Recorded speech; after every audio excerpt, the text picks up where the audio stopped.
자 보자. 그래서 하던 말은 이제 수능 특강에 있는 그 지문들이 요구하는 사고방식 자체가 이제 선생님이 평소에 얘기하는 대조, 비교, 아니면 아까 그 범죄 지문처럼 프로세스 단계를 밟는 지문이라든지 그런 구조라든지 아니면 원칙과 예외라든지 아니면 인과관계라든지 이런 거를 크게 묻는 그런 시험들이 아니고 디테일한 거겠지. 세부적인 거. 세부적인 내용에 대한 기억력 측정. 그지? 또 세부적인 내용에 대한 이해력 측정. 약간 IQ 테스트 느낌. 그런 느낌이 더 강해. 풀면서 느꼈어? 그러니까 그게 이제 평가랑 많이 다르다는 거야. 평가는 요구하는 건 우리가 일반적으로 할 수 있는 사고방식을 많이 추구하는 거라면 수능 특강에서의 지문들의 특성은 너무 IQ 테스트스러운 그런 지문들이 많이 나오기 때문에 너무 여기 골몰했다가는 이런 큰 흐름 자체를 놓쳐버린다는 거야. 알겠어?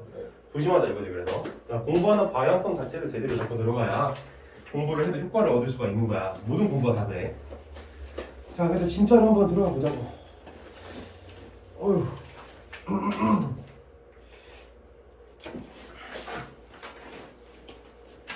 뭐지? 오씨, 선생님 수능 특강 내 건데 이게 사라졌다. 그냥 일단 할게. 나 수학의 역사를 들여다보면 수학의 본질은 자유다라는 수학자의 말에 동의하게 된다. 자, 여기서 자유란 하나의 생각만이 절대적으로 옳은 것이 아니라 다양한 가능성이 열려 있음을 말한다. 상식적으로는 이 말에 동의하기 어렵다. 왜냐하면 수학은 공리 내지는 공준과 같은 몇 가지 명제나 규칙에 입각해서 다른 명제를 끌어내거나 반박하면 필요한 논증을 하기 때문이다라고 하고 있어. 자, 공리라고 하는 것은 뭐래? 말에 나와 있긴 하지만 일반적인 이치, 원리를 얘기하는 거야. 프린시플, 알겠지? 그냥 그 정도 이해하면 돼. 공준은 뭐야? 원리 중에서 기하과 관련된 원리들을 공준이라고 하지. 이것을 알고 있을 거야. 알아 몰라? 그래서 공리는 원리, 공준은 원리 중에서 기하과 관련된 원리들. 알겠어? 네. 자, 이런 몇 가지 명제나 규칙에 입각해 다른 명제를 끌어내거나 반박하면 필요한 논증을 하기 때문이다. 여기서 중요한 키워드가 있지? 뭐야? 몇 가지. 이게 뭐라고 그랬어? 다양한 가능성이라고 그랬어. 다양한 가능성. 몇 가지와 다양성이라고 하는 것은 누가 봐도 다른 얘기지. 그지? 다양한 건 정말 많은 것들이 다양하다고 하는 건데 몇 가지는 그냥 소수의 몇 개만 정해져 있는 거거든. 네. 이해돼? 네. 자, 유클리드 기하학은 무려 2000여 년 동안 수학의 세계를 지배하였다. 유클리드는 그리스 사람인가 보지? 그래서 2000여 년 동안 수학의 세계를 지배하였다. 우리에게 익숙한 기하학 내용의 대부분은 유클리드 기하학에서 다른 내용이다. 그러니까 이런 쌀데기 없는 말들이 너무 많이 들어가 있어. 이게 수능이 추구하는 바랑 좀 다르다는 거야.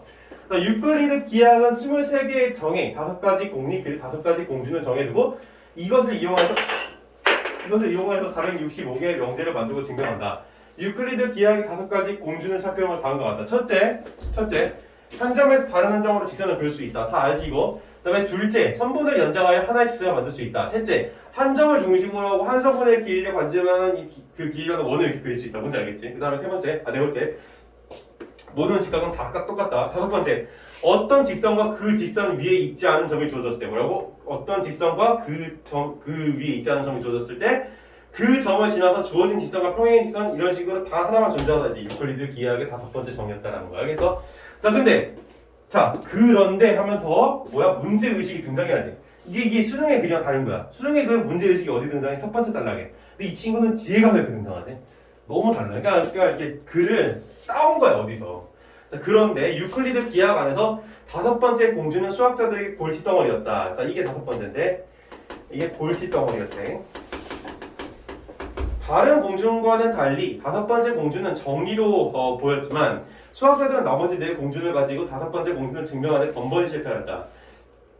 여기서 그들의 선택은 증명할 수 없더라도 5번째 공주는 자명하다고 받아들이는 것이었다. 자, 그런데 이 5번째 공준에 대한 새로운 주장이 등장했다. 말이 구성이 너무 안 좋아. 그러니까 왜 안 좋냐면 이제 얘기를 해줄게. 그러니까 골칫덩어리였다. 그리고 정리해 보였지만 실패했다. 5번째 공주는 자명하다고 받아들이는 것이었다. 이게 이 문장 간의 유기적인 구성이 약간 끊겨있는 느낌이 들지 않니? 나만 그러냐? 그러니까 실패했다. 그래서 그냥 증명할 수 없더라도 자명하다. 그러니까 대충 느낌은 오기는 해. 하지만 조금 뭔가 그러니까 실패했는데 어떠한 노력을 했기 때문에 노력을 계속 했는데도 증명할 수가 없었다. 이런 얘기가 나와야 되는데 그냥 증명할 수 없더라도 이런 식으로 나오니까 너무 이렇게 와닿지 않는 식이니까 개인적인 주관이긴 해 사실은. 그런데 이 5번째 공주에 대한 새로운 주장이 등장했대.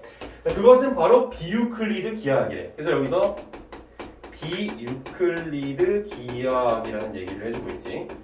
자, 비유클리드 기하학에서 다섯 번째 공준의 내용을 어떤 직선과 그 직선 위에 있지 않은 점이 주어졌을 때 그 점을 지나서 주어진 직선과 평행의 직선은 무수히 많이 존재하거나 아예 존재하지 않는다. 아까 뭐라 그랬어? 여기서는 한 개만 존재한다 그랬잖아, 그렇지? 자, 뭐라고? 유클리드에서는 직선이 위에 존재하는 게 한 개만 존재한다 이렇게 얘기를 했는데 비유클리드 기하학 같은 경우에는 이 직선 위에서 이 직선 위에서 평행하는 직선이 그러니까 무수히 많거나 무한이거나 또는 아예 없다라는 얘기를 했다 이거야. 알겠어? 자, 그래서 이런 비유클리드 기하학의 발견은 공리를 자명한 명제로만 여겨왔던 사고방식의 혁명적 변혁을 가져왔고 물리적 세계에 대한 인간의 생각에 자유를 부여해주었다. 이게 중요한 키워드네, 그렇지? 첫 번째 단락에서 뭐라 그랬어? 수학이라고 하는 것이 자유로운 학문이다 그랬는데 사실 우리가 평소에 생각해봤을 때 유클리드 기하학 같은 경우 뭐 공리, 공준 이런 식으로 해가지고 몇 가지 원리로서 200몇 몇 가지를 다 해결하고 이러니까 다양한 건 없어 보였단 말이야. 자유롭지 않단 말이야. 근데 보니까 이후에 골칫덩어리인 다섯 번째 이러한 정리에 대해서는 비유클리드 기하학이 등장하면서 자유를 부여해주고 있는 역할을 하고 있다라는 그림 흐름을 따라갈 수가 있는 거야. 그래서 이 그림은 나쁘지 않다 이거지. 자, 그래서 그렇다면 이렇게 바뀐 공준이 어떻게 인정받을 수 있었을까? 이게 무수하다라는 게 어떻게 인정받을 수 있었을까? 그것은 다른 공간, 이게 중요한 키워드지, 그치? 다른 공간을 생각함으로써 가능해졌다. 즉, 구면과 같이 휘어진 면을 생각하는 거래. 그래서 가령 구슬에 비친 사물을 보면 가장자리 쪽에서는 널쩍하게 벌어져 보이는 사물이 구슬 중앙 쪽으로 올수록 그 형체가 급격히 줄어들면서 휘어져 보인다라고 하고 있어. 예를 들어서 구슬이 이렇게 있었을 때 여기 가장자리 얘기하는 거지. 이렇게 가장자리에 비친 사물을 보면은 널쩍하게 이렇게 벌어져 있는 거잖아, 알겠어? 근데 이게 중앙으로 올수록 어떻게 되는 거야? 이 형체가 급격하게 이렇게 줄어드는 거지, 그지? 근데 이런 상황을 얘기하는 거야. 그래서 휘어져 보인다. 이것은 구슬 공간 밖에 있는 우리 눈에 그렇게 보이는 것일 뿐이다. 뭐라고? 구슬 공간 밖에 있는 우리 눈이래. 그러니까 여기서 밖이라는 키워드가 중요하겠네. 그래서 우리는 구슬의 모양과 흡사한 지구 위를 걸으면서 평지를 걷는다고 느낀다. 자, 근데 반대로 뭐 하고 있는 거야? 대조적인 사고방식을 놓고 있는 거지. 그러니까 이거는 나쁘지 않아. 자, 우리가 구슬 변에 평행한 선을 긋는다고 해도 구슬 공간 안에 있는 사람은 그것을 평행선으로 느끼지 않을 것이다 라고 하고 있어. 자, 뭐라고? 이 반대로 우리가 구슬 면에 대해 평행한 선을 긋는다고 해도 여기에 평행선 이렇게 긋는다고 해도 뭐야? 여기 안에 있는 사람이 이 안에서 이걸 바라볼 때는 평행하게 보이지 않을 수 있다. 휘어져 보인다라는 거지. 그래서 이런 얘기야. 그래서 지금 하나의 이론만으로 모든 상황을 알을 수는 없다. 여기도 보겠지만 안과 밖이라고 하는 이런 상대성이 있는 거니까. 그래서 비유클리드 기하학의 출현과 이런 발상을 고려해보면 수학의 본질은 자유다라는 말은 충분히 맞는 발이지. 알겠지? 그래서 변할 수 있다. 예를 들면 또 뭐가 있어? 아인슈타인이지. 뉴턴이 무슨 얘기를 했어? 이 세상에 있는 모든 공간에서 이제 모든 시간은 다 똑같다. 근데 아인슈타인이 뭘 발견한 거야? 시간은 다르다는 걸 발견한 거지, 그지? 롯데타워가 있지.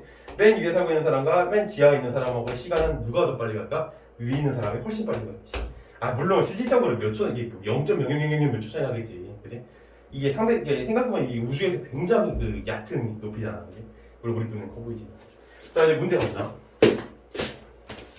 자, 끝난 게 아니지. 자, 나와. 19세기 독일에서는 비유클리드 기하학 중 택시 기하학이 고안되었다. 택시 기하학. 이거 다 이해되니 혹시? 이 지문은 수능이 요구하는 거랑은 약간 차이가 있어 보이는 그런 지문이긴 한데 그래도 뭐 한 번쯤 읽을 만한 가치가 없진 않아. 보면은 그러니까 소재에 대한 익숙함을 위해서 읽자 이거야 내 말은. 19세기 독일에는 비유클리드 기하학 중 택시 기하학이 고안되었다. 써볼까? 택시 기하학. 자, 그래서 XY 평면의 유클리드 기하학에서의 거리가 적용되면 유클리드 평면, 택시 거리가 적용되면 택시 평면이라고 하자. 그래서 이때 XY 평면의 택시 거리를 적용한 기하학을 택시 기하학이라 한다. 그래서 유클리드 뭐 어쩌라고 해서 이게 그냥 대충 읽어주면 돼. 유클리드 기하학에 따르면 그림 원에서 두 점 A, A, B와 B, B, C 사이의 최단 거리인 점선의 길이는 직각삼각형에 관한 피타고라스 정의 이하로 구할 수 있다. 이 대각선이 최단 거리지? 그지? 피타고라스 정의 다들 알 거 아니야. 중학교 3학년 때 배우잖아. 자, 그래서 이거 구할 수 있다. 하지만 택시 운전사는 그렇게 생각하지 않는다라는 거지. 그러니까 왜? 봐봐. 또 도시가 되잖아. 우리 도시는 격자 모양으로 생겼지, 그지? 도로망이 이런 식으로 이제 주어져 있고, 건물이 여기 있고, 여기 또 있고, 그다음에 여기 또 있고, 그다음에 여기 또 이런 식으로 나눠져 있어가지고 여기 또 건물이 이런 식으로 있고, 여기 이런 식으로 있고, 그렇지? 여기 또 뭐 위에다가 하나 더 이렇게 그림을 그려오면은 여기 또 건물이 있고 이럴 거 아니야. 알겠어? 자, 근데 여기를 A라고 여기 B라고 했을 때 여기에서 여기로 갈 때 이렇게 가로질러서 갈 수 없는 이유는 뭐가? 건물이 있기 때문이잖아. 택시거리라고 하는 건 이런 식으로 격자무늬 속에서 뭐야? 직각으로 움직일 수밖에 없다는 얘기인 거야. 이런 걸 이해를 했어야 된다 이거지. 내가 풀어서 설명을 해주고는 있지만. 자, 그래서 도시는 격자망으로 설계되어 있기 때문에 택시가 A에서 B로 가는 최단 거리는 필연적으로 그림 원의 실선을 포함하게 된다. 뭐 어디 포함한다고? 여기를. 알겠지? 이게 실선이잖아. 자, 그래서 따라서 택시 기하학에서 두 점 A, B 사이의 거리는 가로와 세로의 실선의 길이를 더하가 뭐야? C-A 이거 더하기 그 다음에 D-B지 이거로 나타내. 절대값이 담아. 그래서 이렇게 구한 거리를 택시 거리라고 한다. 이해됐어? 직각으로 움직이는 게 택시 거리다. 그러니까 이걸 보면서 이걸 직접 계산하고 있는 건 미련한 짓이고 이걸 뭘로 받아들여? 직각. 알겠지? 직각이 거리다. 대각선이 아니라 이렇게 받아들이는 게 정말 똑똑한 그 그리기지. 그래서 택시 이용의 입장에서 보면 두 지점 사이의 거리는 택시 거리를 측정하는 것이 더 현실적이며 택시편만 위해서는 유클리드 기하학의 내용이 적용되지 않을 수도 있다. 않겠지. 그래서 또 거리, 물론 난 수학에 대해 잘 모르니까 함부로 얘기하면 안 되겠지만 또 거리 산정 방식의 차이로 인해 유클리드 기하학과 택시 기하학에서 기서는 원의 형태로 달라지게 된다 이거지. 이것까지 이해를 너희들이 했으면 정말 그 잘 읽은 건데 정말 잘 읽었다기보다 너희들이 IQ가 높은 거지. 유클리드 기하학에서 원은 평면 위에 한 정점으로부터 같은 거리에 있는 점들의 집합이고, 그치? 그것을 유클리드 평면에서 나타내면 우리가 일반적으로 알고 있는 둥근 된다. 왜? 이런 식으로 좌표평면이 있을 때 여기에 한 점이 있을 때 여기에서 이만큼의 직선을 가지고 한 바퀴 뺑 들어주면 원이 탄생하게 되는 거 아니야, 그치? 자, 일반적으로는 이래. 자, 근데 유클리드 기하학 원의 개념을 택시평면에 적용하면 여기에다가 이런 식으로 격자만에 적용하게 되면은 마름모 모양 정사각형이 되는데, 자, 왜 그러냐? 예를 들어서 그림2의 격자 한 칸의 한 변을 1이라고 할 때 여기 그치? 한 칸의 1변 1이라고 할 때 자 그랬을 때 뭐라 그래? 내가 어디까지 1이라고 할 때 택시 거리를 산정하는 방식에 따라 중심이 0,0이고 반지름의 길이가 2인 원을 평면이 나타내보자. 그러니까 이렇게 알겠어? 그래서 원래는 이런 식으로 생겼을 거 아니야, 그치? 보고 있어? 자 근데 그래서 그림2와 같은 정수가 수능은 그래. 그러니까 너가 지금 집중한 건 알겠고 혹시라도 높아지면서 그러니까 뭐 하나 하더라도 디테일하게 열심히 겸손한 마음을 가지고 보는 마인드를 잊지 않았으면 좋겠어. 나 진짜 부탁하는 거야. 작년 이제 수험생들 보면서 끝까지 열심히 난 부족해하고 간 친구들은 잘했어 수능에서 진짜로. 이게 태도가 참 중요하더라고 수능이라고 하는 게. 근데 이제 나 좀 됐어. 마음 만족해. 나 이 정도면 됐지 뭐 망했더라고. 진짜 미안한 얘기지만 그래. 그러니까 지가 원했던 평소에 뭐 예를 들어 2, 3등급에 나오다가 수능에서 4등급에 나왔어. 조심하자는 얘기야. 그래서 그림2와 같은 정수 격자 좌표에서 원점에서 거리가 2인 점들은 0,2, 그 다음에 1,1, 2,0 이렇게 총 8개의 등이 나온대. 그러니까 뭔지 알겠지? 여기서 1, 2, 3, 4, 5, 6, 7, 8 알겠어? 그래서 그리고 격자의 크기를 계속 줄여서 그 크기가 0인 극한을 생각해보면은 원의 모습은 그림2처럼 마름모 모양의 정사각형이 된다. 왜? 여기 지금 이렇게 돼 있는 부분이 있잖아. 오케이? 이렇게 돼 있는 부분은 어떻게 하는 거야? 여기에서 지금 격자문이라고 이렇게 우리가 생각을 했을 때 얘네들의 크기를 0으로 줄여버린다라는 거야. 길이를. 그러면은 어떻게 되는 거야? 아예 사라져버리는 그런 결과가 나와버리겠지. 알겠어? 그럼 결과적으로 어디에다가 선을 그어줄 수밖에 없어? 2점, 2점, 2점, 2점 이렇게 있을 때 얘네들이 서 있을 곳은 없으니까 이 안으로 이렇게 움츠러들게 된다는 얘기야. 알겠어? 그냥 이런 식으로 받아들이면 끝이야. 뭐 이게 이해가 안 된다. 괜찮아. 상관없어. 그걸 지금 우리한테 요구하는 건 아니니까. 다만 요구하는 건 뭐야? 유클리드 기하학의 평면과 비유클리드 기하학의 평면이 다르다. 이 정도만 보면 돼. 그래서 어쨌든 대조서가 방식을 많이 강조하고 있는 거라서 이거는 뭐 나쁜 질문은 아닌 것 같아 내가 볼 때. 자 그래서 즉 반지름의 길이가 2이므로 택시표만 위해서의 원은 절대값 x 플러스 절대값 y는 2를 만족시키는 점 x, y의 집합이 되는 것이다 라는 거야. 알겠어? 오케이? 네. 택시표만 위해서의 원은 이거를 만족시켜야 된대. 절대값 x 플러스 y가 2가 돼야 된다. 그래서 여기 같은 경우에도 지금 보게 되면 마이너스 1,1인데 얘네 두 개 더하게 되면은 마이너스 2지. 절대값 2가 되지. 알겠어? 자 주변에 보면 비유클리드 기하고 우리가 알게 모르게 다양한 분야에 사용되고 있고 또 새롭게 만들어지고 있고 비유클리드 기하가 논리 구조에 대한 자유롭고 창의적인 발상 이게 중요한 포인트지. 이가 가능하게 해줬고 이런 자유로운 발상이 과학과 기술 세계에 대한 예를 넓혀준다고 실감하게 된다. 자 넘어가자. 문제 풀어야 돼.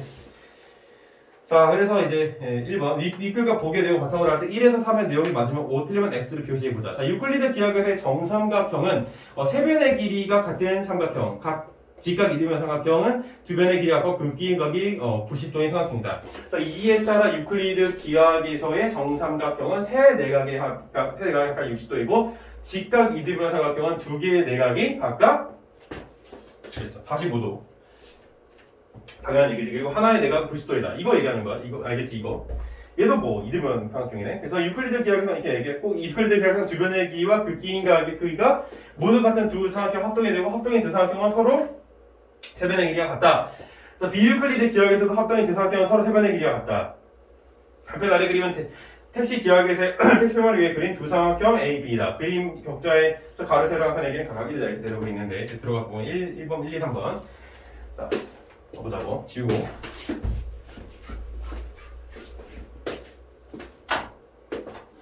자, 어이씨, 왜 이래. 자, 택시 편만 위에 A는 택시 거리가 같으므로 세 변의 택시 거리가 같으므로 정삼각형이라 할 수 있다. 자, 택시 거리는 뭘 얘기하는 거야? 택시 거리? 택시 거리. 피타고라스의 거리가 아니지. 네. 피타고라스의 거리가 아니라 격자무늬의 거리 얘기하는 거라고. 그래서 A 거리가 지금 4지. 네. 근데 얘 거리가 이렇게 대각선에서 루트 2야? 아니지. 알겠어? 4야. 네. 그래서 얘도 1, 2, 3, 4. 그래서 맞는 얘기지. 자, 2번 택시 표면 위에 B는 두 변의 택시 거리가 같고 그리고 그 끼가에 대한 글씨대로 직각 이등변 삼각형이라고 할 수 있다라고 이렇게 얘기하고 있어. 그래서 두 변의 택시 거리가 같고 이거 같지? 1, 2, 3, 4, 1, 2, 3, 4. 근데 얘는 택시 거리가 얼마야? 8이지. 3, 4, 5, 6, 7, 8. 그러니까 일단 얘는 달라. 오케이? 네. 그리고 끼가의 90도. 그래서 직각 맞는 얘기지. 3번 택시 표면을 위해 삼각형 B를 축소하여 닮은 삼각형을 만들었대. 그래서 닮은 삼각형의 가장 긴 변의 길이가 삼각형 A의 한 변의 길이가 같다면 얘를 축소하여 A의 한 변의 길이가 같다면 삼각형 A와 B는 합동이다라고 이렇게 얘기를 하고 있지. 자, 예를 들어서 여기의 길이가 아까 전에 4였고 4였고 4였고 뭐 이런 식이었잖아. 근데 가장 긴 변의 길이가 A의 한 변의 길이가 되게 만들었대. 그치? 한 변의 길이가 같도록 만들었대. 얘에 대해서. 예를 들어서 그럼 얘가 가장 긴 거였으니까 4로 바뀌어야 될 거 아니야. 택시 거리가 4로 바뀌면 이런 식으로 되겠지. 오케이? 됐어? 네. 이렇게 봐야 돼. 자, 그러면 이제 A와 B 합동이다. 합동이야? 아니지. 됐어? 그다음에 OX. 자, 그 다음에 2번. 가와 나를 읽고 보인 반응으로 가장 적절한 것은 무엇인가? 이런 문제는 맞춰줘야지. 네. 자, 1번. 이거는 좀 헷갈릴 수 있겠지만, 그러니까 왜냐하면 이건 진짜 IQ 테스트 같은 느낌이 들거든, 그지? 만약에 맞췄다면, 잘한 거야? 근데 그걸로 끝! 수능 보는 데는 별로 도움이 안 돼. 미안하지만. 왜냐면 수능 시험장 가서 이렇게 디테일한 내용이 한두 개가 나오고 있냐고. BIS 봐봐. 최저 자기 자본 뭐 이런 거, 뭐 공식 나오고 지랄을 떨잖아. 그때 중요한 건 뭐야? 내가 이해력을 막 올려. 지금 1년 동안, 너희들 1년 동안 이해를 못 올려. 불가능해. 인간이 이해력이 성장하려면 10년이라는 대본이 걸리거든? 10년 뒤 수능 볼 거야. 너희들이 추천을 맞춰야 되는 건 전체적인 흐름을 파악하고자 하는 거야. 알겠어? 자, 2번. 가와 나를 읽고 보인 반응. 1번. 새로운 이론이 나타나면 기존 이론은 보완되지 않고 폐기되는 분이라고 이렇게 얘기하고 있지. 폐기됐어? 그건 아니야. 그러니까 얘도 갖고 있지만 얘도 있는 거야. 이 개소리지. 자, 2번. 어떤 이론이 인정받으려면 조건이지. 그러니까 인정받기 위해서 일상생활의 모든 사례에 적용할 수 있어야 되겠군이라고 하고 있어. 아니지. 그건 아니야. 3번. 한 이론을 일상생활에 적용할 때 발상의 전환 통해 새 이론을 도출할 수 있겠군. 3번이네? 너무 쉽게 나오지? 근데 좋은 문제는 안 했는데요. 4번. 머리로 이해하고 있는 이론보다 눈으로 확인할 수 있는 건 개소리냐. 그러니까 이런 미친 소리에 써놓으면 이거 수능 같지가 않아. 수능 진짜 미친 소리야. 이게 왜 미친 소리라고 하냐면은 수능에서 요구하고 있는 건 이런 식으로 유클리드, 비유클리드 대조 비교하는 어떤 공통점 차이점을 보거나 이런 식으로 문제를 나와야지 말도 안 되는 소리 써놓으면 이거 안 된다는 거야. 5번. 순수 수학 이론은 다른 학문 분야 이론과 필연적으로 맞지 않는 부분이 생기면 뭔 개소리냐 또. 이거 개 미친 소리야 또. 알겠지? 네. 그러니까 문제의 퀄리티가 떨어져. 자, 바코드 보자. 자, 바코드. 근데 이건 솔직히 내가 지금 해설해주는 게 의미가 없을 수도 있는 게 그 정민이 좀 풀어봐야 되지 않니? 그치? 이 바코드가 이게 자기가 스스로 다시 한번 고쳐보지 않으면은 이걸 해설해줘도 의미가 없을 수 있어. 알겠지? 너 다 풀었지? 네. 근데 기억나? 한번 좀 본인이 한번 좀 보고 나서 하는 게 더 도움이 될 텐데 어떻게 그냥 해? 아니면 좀 시간을 줄까? 그냥 해? 오케이, 알겠어. 그럼 그냥 할게. 자, 오늘 그럼 이거 하고 합법과 작문 잠깐만 좀 보고 마무리하자고. 지난 시간에 나랑 합법과 작문은 봐서 알겠지만 너무 그거에 이렇게 골몰하는 게 난 시간이 되게 아깝게 느껴졌어. 나만 그러니? 나만 그렇구나. 지우고.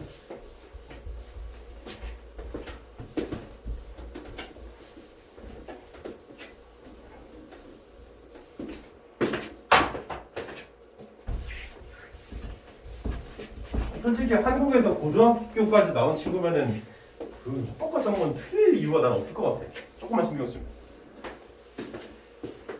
위험하고. 보다 상점에서 물건을 구입할 때 판매인이 바코드를 읽기 위해 바코드 스캐너를 사용하는 것을 보았을 것이다. 이게 개소리가 많이 쓰이죠. 바코드에서 포함된 정보를 읽어내는 시스템은 스캐너, 디코더 및 컴퓨터로 구성되어 있다. 이런 구성 성분들은 잘 기억해야 돼. 그래서 시스템 물론 이게 이제 수능 시험은 아니지만 연습은 이렇게 해야 돼. 이 시스템이 스캐너, 디코더, 컴퓨터로. 근데 디코더가 뭔지 알아? 너희 디코더가 그래 리코더 생각한 거 아니지? 혹시? 다른 거야. 디코드가 뭐야? 부호를 해체하는 거지. 그래서 암호를 해체하는 작업을 하는 역할을 하는 기계라고 보면 돼. 그런 장치라고 보면 돼. 스캐너는 레이저 빛을 쏘는 부분과 바코드로부터 반사된 빛을 검출하는 부분을 포함하고 있다. 자, 그래서 스캐너는 빛을 쏘는 게 첫 번째 단계. 그 다음에 반사된 빛을 검출하는 두 번째 단계. 바코드에 빛을 쏘는 바코드의 검은 부분은 적은 양의 빛을 반사하고 흰 부분은 많은 양의 빛을 반사한다. 이게 세 번째 단계지. 그래서 스캐너는 이렇게 반사된 빛을 전기역 신호로 바꾼대. 네 번째 단계. 그래서 이를 다시 영과 1로 바꾼대. 또 다섯 번째지. 이게 뭐야? 프로세스구나. 전형적인 프로세스 구조. 그래서 아까 우리 법학기본 바꿨을 때도 프로세스 구조였지. 그지? 뭐였어? 구성 요건, 입법성, 책임. 마찬가지로 이런 다섯 개 단계. 이런 걸 초점을 잘 맞춰주려고. 물론 이 지문이 저기 결정적이진 않았어. 왜? 이건 수능글이 아니잖아. 아까 수학글은 좋았는데 이건 조금 수학글보다 퀄리티가 떨어져. 자, 디코더는 이 정보를 문자와 숫자의 부호로 변환하는 디코딩 과정을 거쳐 컴퓨터로 전송한다. 그러니까 얘가 스캔을 해주고 디코더를 전하고 이런 과정이라는 흐름을 알아야지. 자, 그래서 물건이 계산기에 설치된 바코드 스캐너를 통과하면 바로 컴퓨터에서 금액, 판매라든 각종 정보를 집계할 수 있는 것이다. 뭐라고? 바로라는 표현이 just right now 이런 식으로 바로 된다는 거야. 알겠지? 자, 그래서 그림 1 예시를 보여주고 있어. 수능에서 이런 그림이 나오면 항상 쫄는 친구들이 있는데 해주고 싶은 얘기 쫄지 말고 감사해라. 알겠지? 오히려 너희들의 이해를 더 빨리 도와줄 수가 있어 얘네들이. 진짜 쫄는 친구들이 많아서 하는 얘기야. 자, 그래서 그림 1은 1948년 만들어진 칩술 바코드에 자, 그래서 박대선이 가로 방향으로 정보를 표현하는데 이처럼 한축 방향으로 정보를 배열하기 때문에 1차원 바코드라고 부르는데요. 어쩌라고 하니까 이거는 그냥 체킹만 해도 1차원 바코드. 그래. 자, 그림을 보면 검은 바탕에 4개의 흰 줄이 그어져 있는데 일반 줄은 기준선이래. 얘가 기준선. 자, 그리고 나머지 2, 3, 4번 줄로 정해진 곳에 흰 줄이 있는 경우 1은 흰 줄이 없는 경우는 0을 나타내기 때문에 이 바코드는 세 줄 바코드라고 하는데 왜 세 줄 바코드인 거야? 여기에서 지금 1이 기준선이 이렇게 있었고 여기에서 2, 3, 4 해서 여기에서 지금 그 세 줄이 나오게 되잖아. 알겠어? 네, 세 줄 바코드. 그래서 그림 1에서 네 번째 줄, 4번 줄은 이진수 뒤에서 첫 번째 자리. 얘가 첫 번째 자리래. 그리고 여기가 지금 뭐야? 흰색 부분이지. 우리 그 여기 그림에서는. 그래서 얘가 첫 번째 자리인데 무슨 얘기야? 이진수에서 첫 번째 자리라고 하는 것은 예를 들어 1, 1, 1, 2 이런 식으로 되어 있으면 여기를 얘기하는 거야. 알겠어? 그리고 얘는 어디가 이제 어떻게 표현을 해줘? 이진수에서 1 곱하기 2의 영승이지. 오케이? 얘는 어떻게 보여줘? 1 곱하기 2의 1승. 뭔지 알지? 얘는 1 곱하기 2의 2승, 1 곱하기 2의 3승. 오케이? 이런 식으로. 그래서 이 값은 이제 어떻게 나와? 얘는 1이지, 얘는 2지, 얘는 4지, 얘는 8이지. 그럼 다 더하면 얼마? 15네, 그지? 이런 식으로 이제 나오게 되는 거야. 오케이? 자, 근데 뭐 이건 내가 그냥 한번 해본 거고. 자, 첫 번째 자리. 세 번째 줄은 이진수 뒤에서 두 번째 자리. 그러니까 순서대로 여기가 앞, 두 번째, 세 번째. 오케이? 이렇게 되는 거야. 그래서 그림 1은 기준선 이외에 세 개 선이 다 그어져 있으므로 이것은 2인 중에 1112, 이건 1112였고 얘는 그러니까 세 자리는 아니네. 그래서 1112였대. 그럼 얘 잘라주면 되지, 그래? 그럼 얼마 나와? 7이겠네, 그래? 그럼 2를 십진수로 환산하면 이거 다 이해되지, 그래? 이제 7이 된대. 그래서 이렇게 십진수로 환산한 숫자의 물건을 대응시켜 정보를 표시하는 것이다. 세 줄 바코드에서는 0에서 7까지 8자리를 표시할 수 있지만 선생님 0에서 7에서 7까지 아니야? 그거 뭐야? 무식한 거지 이거는. 자, 0도 있으니까. 아, 진짜 그런 친구 있어. 아니죠? 진짜 어이없게도 이거 못 본다니까. 0이야. 이거 여기 못 보면 병신 소리 들을 수 있어. 조심해야 돼. 자, 한 자릿수가 더 늘어난 4줄 바코드가 되면 3줄 바코드보다 물건 8가지를 더 표현할 수 있다. 그러니까 여기였는데 얘가 하나 더 추가되면 8가지를 더 표현할 수 있다 이거지. 알겠어? 그러니까 이렇게 빨리 이해할 수 있어야 돼. 그 정도의 실력을 갖춰야 3등급 이상으로 바로 올라가. 그러니까 이 정도 이해를 갖춰야 돼. 그래서 이같이 바코드 줄의 수를 늘림으로써 표현할 수 있는 물건의 종류를 늘려줍니다. 그러니까 하나 더 늘어나면 이제 16가지. 하나 더 30, 64, 128, 256, 알겠지? 512, 1024. 최근 사용되는 물론 그렇게까지는 안 가겠지. 아, 그렇게까지 가네. 미안해. 자, 최근 사용되는 1차원 바코드 중 그림2의 표준형 바코드는 줄이 더 많아지만큼 정보도 더 많이. 더 많이가 뭐 기가 뭐 그 기하학적으로 그러니까 기하학적으로 뭐라 그러지? 아무튼 엄청 많지 그지? 그래서 이 바코드에 쓰여 있는 숫자 중 앞에 세 자리는 제품 생산 국가의 국가 정보. 그러니까 880이지. 보면은 진짜로 우리 여기 책 이런 거 보면 다 880 쓰여져 있어, 그지? 알아? 880 안 쓰여져 있다. 얘는 뭐냐? 그럼 978. 어디서 만든 거야? 굉장히 당황했어. 아까 펜볼이 880이었어.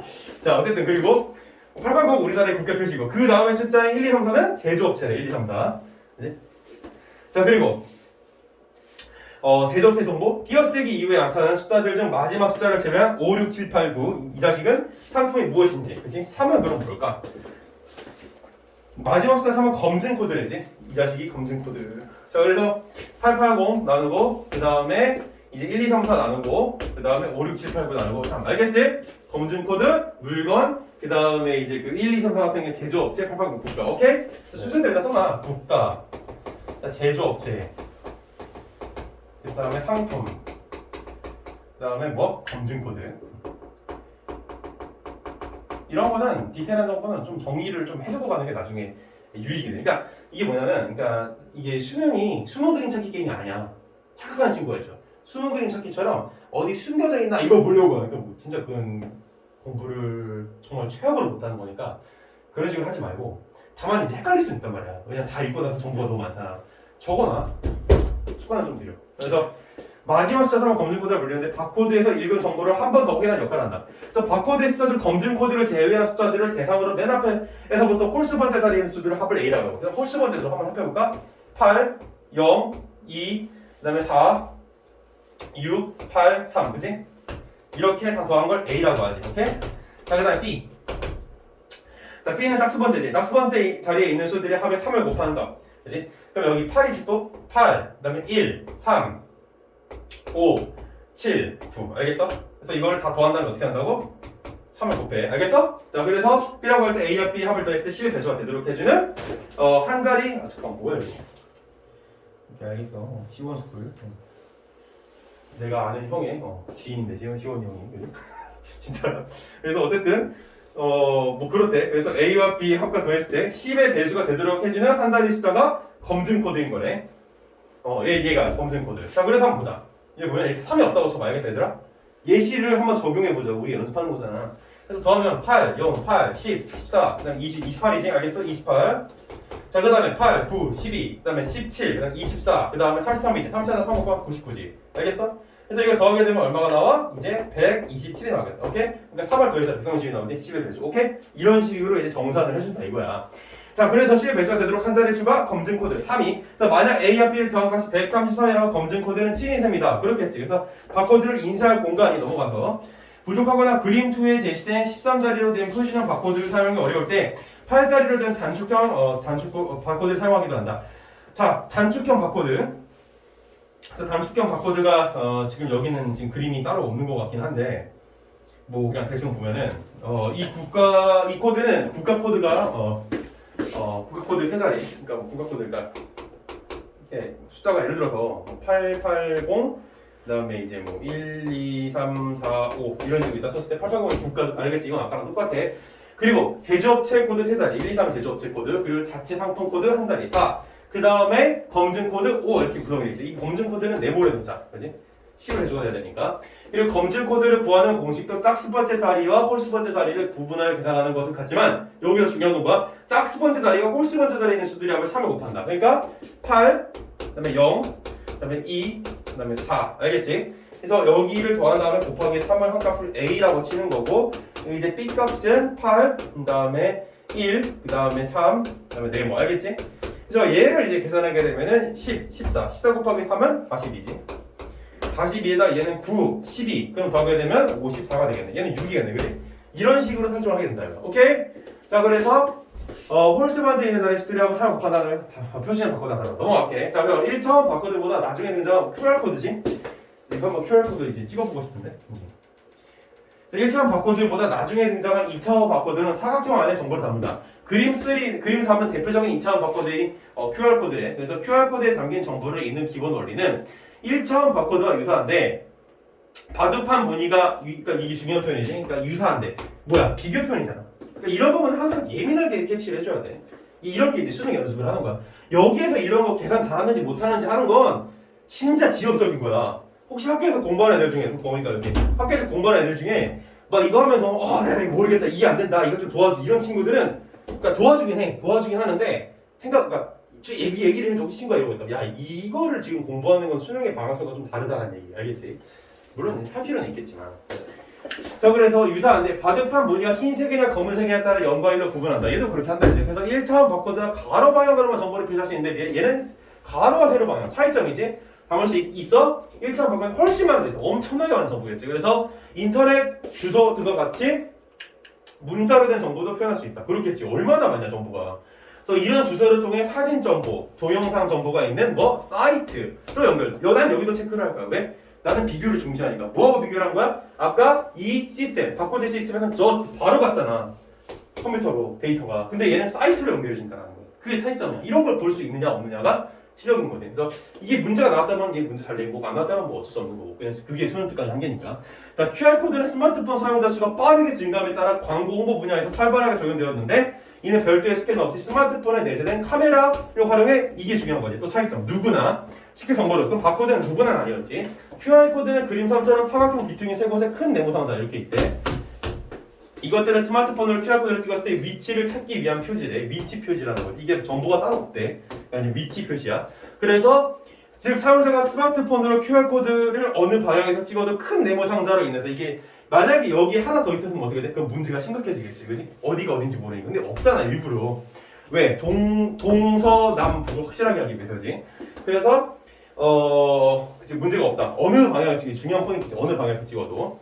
그래서 그림 3에서 오른쪽 하단을 보면 뭐 작은 네모 상자가 있대지. 뭐 이런 거지, 이런 거. 그래서 얘가 있는데 이것은 QR코드의 기준적으로 스마트폰 카메라에 초점을 QR코드에 맞추도록 해주긴 합니다. 제가 따로 초점을 맞추려고 노력하지 않아도 사용자가 스마트폰 QR코드를 인식 인플레이션에서 활용한 QR코드를 찍으면 초점에 맞게 QR코드를 인식하는 것과 연관된 정보를 제공하거나 상품 관련 웹사이트로 접속하여 사진, 홍보, 동영상, 할인권 등의 여러 가지 무료품. 그러니까 이게 좀 중요한 부분이었어. 뭐였냐면 상품 정보를 바로 제공하기도 한대. 근데 웹사이트로 제공해주는 것도 있다. 넘어갈게. 자, 이번 윗글의 내용 이야기 중간에 들어간 거야. 자, 첫 번째. 너무 지저분한가? 좀 지울까?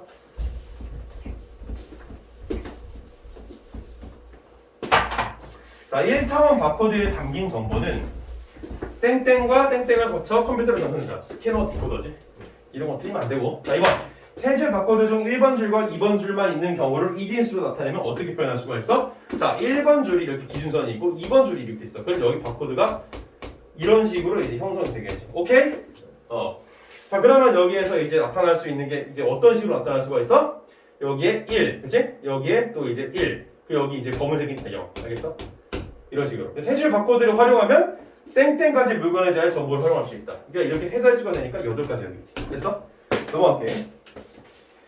자, 그 다음에 여기 2번 윗글을 참고해 보기를 얘기할 때 제시된 내용이 맞으면 O, 틀리면 X. 이건 뭐 쉬운 문제들이 많은데 일단 1번 가와 나에 해당하는 상품 모두 우리나라에서는 880 맞는 얘기지. 자, 가의 5123 51213 이거는 상품이지. 이거를 담당하는 걸 얘는 여기서 뭐야? 4지. 그래서 나에서는 1, 2, 3 개소리지. 자, 1, 2, 3은 뭐야? 이거는 기업이지, 기업. 네. 가의 빈칸에 들어갈 검진 코드는 4이다. 계산해봐야지.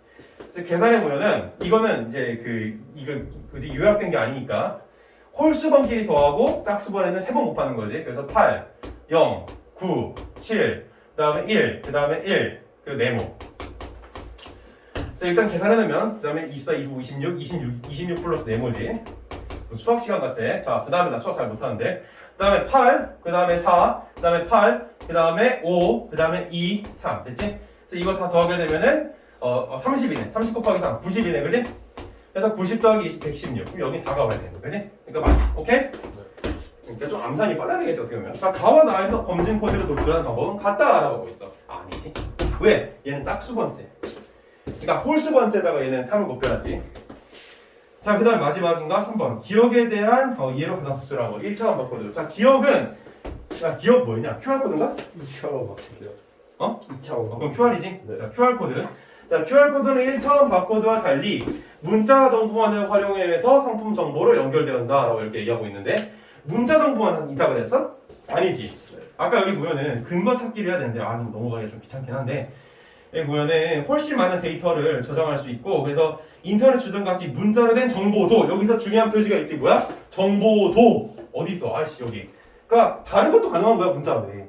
이렇게 해줘야 돼 글을. 자 그래서 1번은 개소리. 자 2번. 자 기업을 스마트폰이나 디지털 카메라로 찍으면 상품 정보를 곧바로 얻을 수 있다라고 그랬어. 자 어때? 아니지. 뭐야? 곧바로 얻을 수 있는 게 아니라 웹사이트를 가는 케이스도 있잖아. 3번 기억은 큰 네모 상자가 없는 비트미를 오른쪽 아래에 두고 찍어야만 아니지. 어디서 찍어도 상관이 없어. 자 4번 기억은 흰색 부분을 영어로 검은색 부분을 나타내는 원리를 활용한 맞는 얘기지? 유사가 그랬잖아. 일자 코드가. 그러니까 이렇게 공통점 설정 낸 거야. 그러니까 이렇게 내야 잘 낼 문제라는 거야. 5번 기억의 비트미 세 곳에 있는 큰 네모 상자들을 스마트폰 카메라 초점 맞춰주는 게 개소리지. 위치를 맞춰주면 초점이야. 지들이 무슨 가리개도 아니고. 자 여기까지 했지? 수능 특강 오늘 끝내봤고 합법과 정문 혹시 틀린 문제 있으면 좀 틀린 문제만 좀 봐볼까? 자 틀린 문제 있는 사람. 딱히 틀릴만한 건 없었는데 생각이 좀 얘기해보고 싶은 게 있다면 7번만 좀 보고 말해볼까? 7번만? 네. 7번 말고 다른 건 어려운 건 없었는데 7번도 조금 어려운 건 아닌데 그러니까 뭐 지문을 다 읽을 필요는 어쨌든 뭐 지금 봐야 되니까 좀 키자.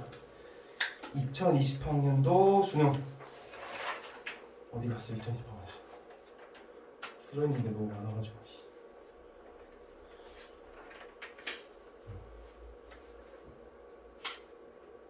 여기 있다. 자, 그래서 7번만 잠깐 볼 거야. 다른 거는 뭐 크게 의미가 없는 것 같아 같이 보는 게. 근데 여기 보면은 고기를 바탕으로 나의 끝부분에 새로운 문단을 이어진다고 했을 때 지금 인공지능에 대한 글이었잖아 이게. 기억나?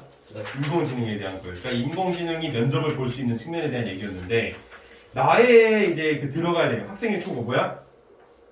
인공지능으로서 인간의 면접을 보는 건 좀 힘들다라는 그런 주장 논지의 글이었지. 그래서 이 친구의 조언을 반영을 해서 1문단에서 제기한 첫째 물음에 대해 너의 입장을 드러내. 첫 번째 질문이 뭐야? 인간과 인공지능의 관계는 어때야 되는가에 대한 대답을 하라 이거지. 네. 그리고 둘째 물음은 여기서 이제 그 뭐였어? 둘째 물음. 둘째 물음에 대해서는 이 문단에 썼던 두 단어를 활용한 인간과 인공지능의 관계를 드러내는 게 좋겠어라고 하고 있어. 그래서 잠깐만 이게 그거지. 그 첫 번째 질문이 인공지능이 인간을 대신할 수 있을까였나? 네. 그치. 그리고 두 번째 질문이 인간과의 관계가 어떻게 되는가 이거지. 그래서 1문단에서 제기한 첫째 물음에 대한 너의 입장 뭐야 도대체 인간 대신할 수 있느냐 없느냐. 그리고 이 문단에서 썼던 두 단어를 활용하여서 뭐였어? 주체와 객체지. 네. 그래서 이거 활용하여서 관계를 드러내는 게 좋다라는 얘기를 하고 생각하면 돼 이제. 나의 입장은 무엇인가? 인간을 대체할 수 있는지에 대해서. 1번 인공지능은 인간의 고유한 영역을 대신할 수 없다. 나의 입장이 일단 드러났어. 인공지능과 인간의 예술성을 통한 사회적 관계 형성 불가능하다. 두 단어가 없이. 네. 1번은 안 되고. 2번 인공지능은 인간을 대신하기보다는 보조하는 도구이어야 된다. 일단 입장 드러났는데 그러므로 인간은 인공지능과 공존할 수 있는 길을 모색해야 된다. 공존이라는 표현이 없었지 여기서. 오케이? 있었니? 없지 않아? 네. 없어. 3번 인공지능 인간보다 우위에 있을 수가 없다. 이건 대체 가능 여부에 대한 얘기가 아니야. 4번 인공지능 인간을 대체할 수 없다. 일단 드러났고 인간의 삶을 결정하는 주체인은 인간이고 인공지능은 인간이 이거는 객체다. 네, 정답 4번인데. 네. 5번 객체인 인공지능을 이용하는 인간 태도가 못 보이는 개소리지. 네. 이렇게 푸는 거야, 알겠지? 그래서 뭐 딱히 어려운 게 없어서 질문 있으면 해 대신에. 그럼 내가 또 도와줄 테니까. 여기까지 해서 오늘 수업 마무리하도록 하자. 그래서 토요일 날에 이제 와서는 우리 2020학년도 수능 못 본 것도 마저 봐야지, 그지? 그래서 아직 그 정의해보면 아직 못 본 게 2020학년도 수능에서 베이지주의 봤고, 그지? 네. 베이지주의 내가 지난 시간에 그 영상 찍은 것도 보면 되고, 그 다음에 고전 시간 했어, 그지? 월선 헌십 유경경 어촌기 다 했고, 그 다음에 신체 세포 이거 생물 지문이 이제 마지막으로 나왔지? 생물 지문 남았고, 그 다음에 자전거 도둑 했고, 자전거 도둑 했냐? 자전거 도둑 했는지 안 했는지 모르겠네. 자전거 도둑 안 했을 거야. 우리 지난 시간이 안 돼서 못 했을 것 같아. 아니다 했었어. 자전거 도둑 했었어. 그리고 이거 생물 지문 안 했고, 그 다음에 이제 유색이 나오는 거 유시 3대기 했었니? 안 했어요. 안 했지. 유시 3대로 안 했고, 그 다음에 2개 남았고, 그 다음에 이제 조약 이건 했었지. BIS 너무 잘 기억이 나는 거고.